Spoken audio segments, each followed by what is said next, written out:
আজকের কাহিনীর সকল চরিত্রটি কাল্পনিক, এর সাথে বাস্তবে কোনো মিল নেই। মৃত বা জীবিত ব্যক্তির কোনো প্রকার সম্পর্ক নেই এখানে।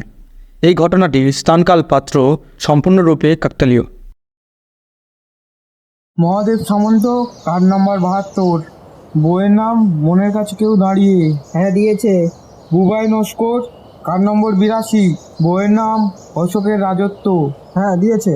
ধীরেন মণ্ডল, কার্ড নম্বর 42। বইয়ের নাম চাঁদের পাহাড়। দাঁড়াও, এটা তো লিস্টে দেখছি না। এটা তো নেই। এই ছেলেটা হঠাৎ কি হলো তা কে জানে। 1 বছর ধরে কোনো খোঁজ খবর নেই। আগে কিন্তু নিয়মিতই লাইব্রেরিতে আসতো। বইটা নিয়েও আটকে রেখেছে এই 1 বছর হলো। ফোন নম্বর তো দেওয়া আছে, ফোন করুন একবার। করেছিলাম রে, কিন্তু ফোনটা যে সুইচ অফ। আর ওর বাড়িটাও সেই এমন এক জায়গায়, ওখান থেকে আর এই লাইব্রেরিতে কেউ আসেও না। ও, কোথায় বাড়ি? সেই গোপালনগরী। বাবা, গোপালনগর? সে তো অনেক দূর। হ্যাঁ, সেটাই তো মুশকিল রে বাবা। কাছাকাছি হলে তো আমি সেখানে সাইকেল নিয়েই চলে যেতাম। কত দূর বলেই আর যাওয়ার সাহস পাই না। হাঁটুর ব্যথাটাও খুব বেড়েছে। শুভ, বাবা তুই যাবি একবার? আমি? হ্যাঁ জানা বাবা একবার, না হলে লাইব্রেরিতে আমাকেই কৈফিয়ত দিতে হবে। সে যে বইটা নিয়ে গেছে ওটা অনেক দামি, বইটা ফিরিয়ে আনা দরকার। সে দরকার হলে যেতে হবে, কিন্তু আমি তো চিনি না ওর বাড়ি। সে আমি নয়, তোকে ঠিকানাটা ভালো করে বুঝিয়ে দেবো। ওসব নিয়ে তোকে ভাবতে হবে না। তুই এক কাজ কর, আর ছুটির পরেই চলে যা। ছুটির পর মানে তো সন্ধেবেলা।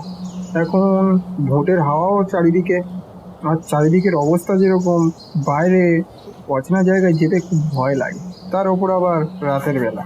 না না, তোর ভয় কিসের? বাস থেকে নেমে দুপা হারলেই ধীরেনের বাড়ি। যাবি, দেখা হলে বইটা ফেরত নিয়ে পরের বাসে চলে আসবি আবার। ব্যাস, এই তো মিটে গেল। আচ্ছা ঠিক আছে, বিকেল 5টা তো এমনিতে বেজেই গেল। দাও, তুমি ঠিকানাটা লিখে দাও।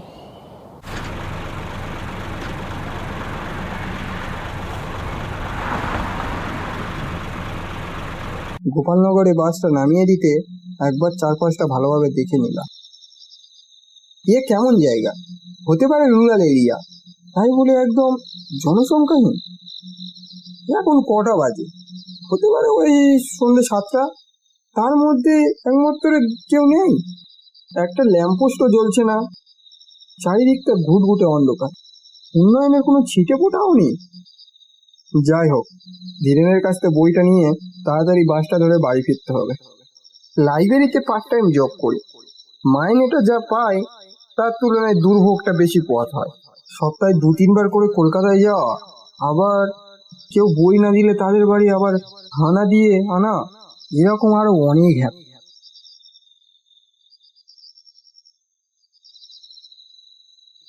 কিছুটা হাঁটার পর রাস্তার ধারে একটা ঝোপের আড়ালে একটা বাড়ি দেখতে পেলাম। কাকা যেই বর্ণনা দিয়েছিল তার সাথে এই বাড়িটা হুবহু মিলে যাচ্ছে। বাড়িটার সামনে গিয়ে ডাকলাম, ধীরেন বাবু বাড়িতে আছেন? দরজায় তালা দেওয়া নেই, ভেতর থেকে ভেজানো, তার মানে নিশ্চয়ই কেউ বাড়িতে আছে, কিন্তু সাড়া দিচ্ছে না কেন? আবার ডাকলাম, ভিতরে কেউ আছেন? না, কোনো উত্তর নেই। দরজায় হাত রাখতেই সেটা মড়মড় করে খুলে গেল। ভেতরে যেন খুটখুটে অন্ধকার, কাউকে চোখেই পড়লো না। আহ! কে যেন আমাকে বাইরে থেকে ভিতরে সজোরে ঠেলে দিল। তারপর আবার মড়মড় শব্দ করে দরজাটা বন্ধ হয়ে গেল। কি হলো ব্যাপারটা ঠিক আমি বুঝতে পারলাম না। দরজাটা টানতে কিন্তু দরজাটা খুলতেই পারলাম না। হঠাৎ ঘরের ভেতরে একটা মোমবাতি জ্বেলে উঠল। দেখলাম মোমবাতিটা শূন্যে ভেসে আছে। এ কি হচ্ছে? ভয়ে আমার সারা শরীরটা কাঁপতে লাগলো। তারপর একটা অট্ট হাসিতে ঘরটা যেন ভরিয়ে উঠল।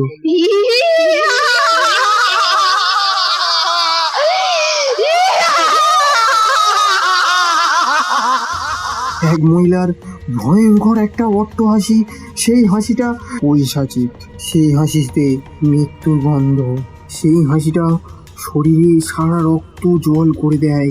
হঠাৎ সামনে এসে দাঁড়ালো এক নরকীয় নারী মূর্তি। আর আর সেই সাথে ঘরের ভেতর কনকনে ঠান্ডায় ভরে উঠল। সেই মহিলার চোখের জায়গায় মণিহীন দুটো গর্ত। এ কোনো মানুষ হতে পারে না, এ এ একটা পিশাচী মেয়ে। সেই মহিলার হাত দুটো লম্বা হয়ে আসছে আমার দিকে। আমার গলা চেপে ধরলো। এই যে সাংঘাতিক শক্তির ওর হাতে, তা বলার কথা নয়। বরফের মতো ঠান্ডা তীব্র হাতের চাপে আমার নিঃশ্বাস বন্ধ হয়ে গেল। আমার ছেলেটাকে একবার মেরেও তোদের স্বাদ মেটেনি, আবার ওকে খুঁজতে এসেছিস? ও কি ক্ষতি করেছিল তোদের?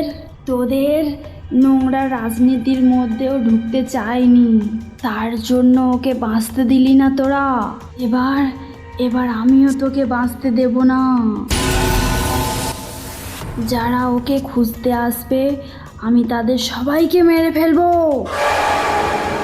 সবাইকে। ছেড়ে দাও মা, উনি আমাকে মারবার জন্য আসেননি, উনি ভালো মানুষ, ওনাকে ছেড়ে দাও তুমি। সাথে সাথে সে আমার গলা ছেড়ে দিল। এবার যেন আমি জীবন ফিরে পেলাম। দেখলাম ঘরের ভেতর আর একটা পেট শরীর যেন আমার সামনে এসে দাঁড়ালো। তার হাতে একটা মোটা বই। এই নিন আপনাদের লাইব্রেরির বইটা, আমি আর ফেরত দিয়ে আসার সুযোগ পাইনি। আর উনি আমার মা, উনি চোখে দেখতে পান না, তাই আপনাকে। বিয়ে হয়েও ছেলেটার বিনয়ী আচরণ আমাকে যেন মুগ্ধ করলো। কি হয়েছিল? আর কি হবে দাদা, সবই কপাল আর নোংরা রাজনীতির খেলা। বরাবরই আমি রাজনীতিকে এড়িয়ে চলার চেষ্টা করেছি। আমার বাবা মারা গেছেন অনেক ছোটবেলায়, মা অন্ধ।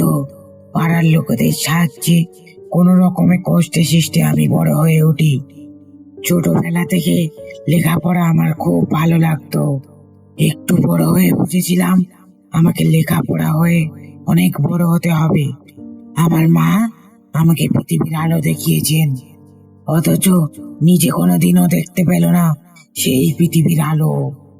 তাই আমি চেয়েছিলাম লেখাপড়া করে আমার মায়ের চোখের চিকিৎসা করিয়ে দৃষ্টি ফেরানোর জন্য। তাই মন প্রাণ সব ঢেলে দিয়েছিলাম লেখাপড়ায়। স্কুলে ফার্স্ট হতাম। আমার লেখাপড়ার দিকে আগ্রহ দেখে মাস্টার মশাইরাও আমাকে খুব উপকার করতেন, মাইনে না নিয়েই আমাকে পড়াতেন। আর সেই দিন আমি আজও ভুলিনি। স্কুলের বইয়ের বাইরেও আরো অনেক ধরনের বই পড়ার শখ ছিল আমার। তাই আমাকে একদিন আমাদের স্কুলের এক মাস্টার মশাই তার সাথে নিয়ে গিয়ে আপনাদের লাইব্রেরির একটা কার্ড করে দেন। তারপর আমি প্রত্যেকদিন যাতায়াত শুরু করি লাইব্রেরিতে, বই বাড়িতে নিয়ে আসি। 2-1 দিনের ভিতরে পড়া শেষ করে সেটা আবার ফেরত দিয়ে আসতাম। কলেজের পরীক্ষায় আমি সেবারে ফার্স্ট ক্লাস পাস করি। সারা গ্রামে আমার নাম ছড়িয়ে যায়। এই পর্যন্ত সবকিছুই ঠিক চলছিল, কিন্তু হঠাৎ একদিন আমাদের লোকাল এমএলএ চামচেরা এসে আমাকে বলে যে এমএলএ নাকি আমাকে ওনার সাথে গিয়ে দেখা করতে বলেছে। সেই চামচে এসে তার বাইকে করে আমাকে নিয়ে যায় এমএলএর কাছে। তোর কথা খুব শুনে টুনে তোকে গোপালনগরের মানুষ খুব ভালোবাসে রে। Good good. শোন, সামনে তো পঞ্চায়েত ভোট, তা জানিস তো? না, জানি না, আসলে ওসব খবর টবর রাখি না তো। কিন্তু এবার থেকে তো রাখতেই হবে। তার মানে? মানে আর কি, তোকে তো এবারে পার্টিতে নেওয়া হচ্ছে, বুঝলিস? কংগ্রেচুলেশন। কিন্তু আমি তো পার্টিতে ঢুকতে চাই না, রাজনীতি তো আমার সাবজেক্ট নয়। তুই আমাকে না বলছিস খোকা? বলি, জানিস এর পরিণতি কি হতে পারে? আমাকে ভয় দেখিয়ে লাভ হবে না, কিন্তু আমি রাজনীতির কিছু বুঝিও না। তোকে কিছু বুঝতে হবে না। গোপালনগরের ভোটে এবারে যাকে প্রার্থী করা হচ্ছে তার রেকর্ড খুব একটা ভালো নয়। চুরির দায়ে 2-1বার জেলও খেটেছে। 2-1টা রেপ কেস আছে, সেটা টাকা দিয়ে সেটেল করে নেওয়া হয়েছে।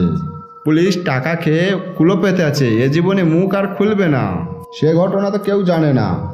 ব্যাপারটা হলো তোকে গোপালনগরে যেতে কেটে হবে, এই জন্য তোকে প্রচারের মূল কারণ বানাতে চাচ্ছি, বুঝলি কি না? ছিলে হাঁটবি, আমাদের প্রার্থীর সাথে থাকবি, মানুষকে বোঝাবি, বুঝলি, মানুষকে ভালো করে বোঝাবি যে আমাদের লিডার খুব মানবী, কত ভালো মানুষ, বুঝলি? এটা বললে নিতা যদি ভোটে যেতে তোকে একটা হিল্লে করে দেওয়া যাবে। পড়াশোনা করে এখন চাকরি বাকরি হয় না রে পাগল, এটা যে কবে যে বুঝবি কে জানে। দেখুন, সে যাই বলুন না কেন, ওসব কিন্তু আমার দ্বারা হবে না। আর আপনি কিন্তু আমাকে এখন যেসব কথা বলছেন সেসব কিন্তু আমি গোপন রাখবো না। আমি চাই না ওরম একটা বাজে লোক ভোটে জিতে আমাদের পঞ্চায়েত হোক। চলি। কিরে, এ যা বললো, একে রেখে দেওয়া তো মুশকিল। ভেবেছিলাম মোড়া গরিব, কথা তটা বললে ভুলে গুলে জল হয়ে যাবে, কিন্তু এ তো সে মাল না। ভেবেছিলাম ডাঁড়া সাপ, জাত গো ওগুলো। এক ছবলে ছবি রে। ফোনা তুলবার আগে তোরা ব্যাপারটা বুঝে নে। সেদিন রাতে ওরা আমার বাড়িতে এলো, এই ঘরের ভিতর আমাকে গুলি করে খুন করলো আমার মায়ের সামনে। আমার অন্ধ মা তারপর পাগলের মতো হয়ে গেল, রাস্তায় রাস্তায় ঘুরে বেড়াতো। একদিন গাড়ি চাপা পড়ে তিনিও মারা গেল। তারপর থেকেই আমরা দুজন প্রেত আত্মা হয়ে এই ঘরেই থাকি। তোমাদের মুক্তি হবে কিভাবে? যেদিন আমাকে এমএলএ ডেকে পাঠালো, আমি সেদিনই বুঝেছিলাম কিছু একটা গন্ডগোল হতে পারে। সেজন্য যাবার আগে আমি আমার মোবাইলের ভয়েস রেকর্ডারটা অন করে রেখেছিলাম, তাতে সব কথা রেকর্ড হয়ে আছে। এই নিন, আপনি এটা নিয়ে যান, কিন্তু ভুলেও এটা থানায় দেবেন না। পুলিশ ওদের পোষা কুকুর। আপনি এটা নিয়ে গিয়ে কোর্টে জমা দিন, তাতেই ওদের শাস্তি হবে, আর ওদের শাস্তিতেই আমাদের মুক্তি। আমি আপনাদের কথা দিচ্ছি, আমি এটা কোর্টে জমা দেবো আর ওদের শাস্তি পাওয়াবো, আর তারপরে তোমাদের মুক্তি দেবো। ওই এমএলএ শুধু নয়, ওর মতো আরো কত জানোয়ার লুকিয়ে আছে এই রাজনীতির মুখোশের আড়ালে। তাদের মুখোশ খুলে দেওয়া ভীষণ প্রয়োজন। দুটো পেট শরীর আমার চোখের সামনে কোথায় যেন উধাও হয়ে গেল। আরো একবার মর্মর শব্দ করে খুলে গেল ঘরের দরজা।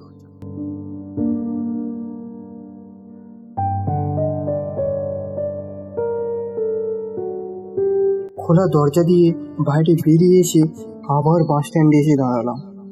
আমি তো ঘরে ফিরব, কিন্তু ঘরে ফেরা হবে না আর ধীরেন মণ্ডলে। আমি তো বাড়ি ফিরব, বাড়ি ফেরা হবে না ধীরের মণ্ডলে, অথবা ধীরের মণ্ডলের মতো আরো যুবকী যারা স্বপ্ন দেখেছিল।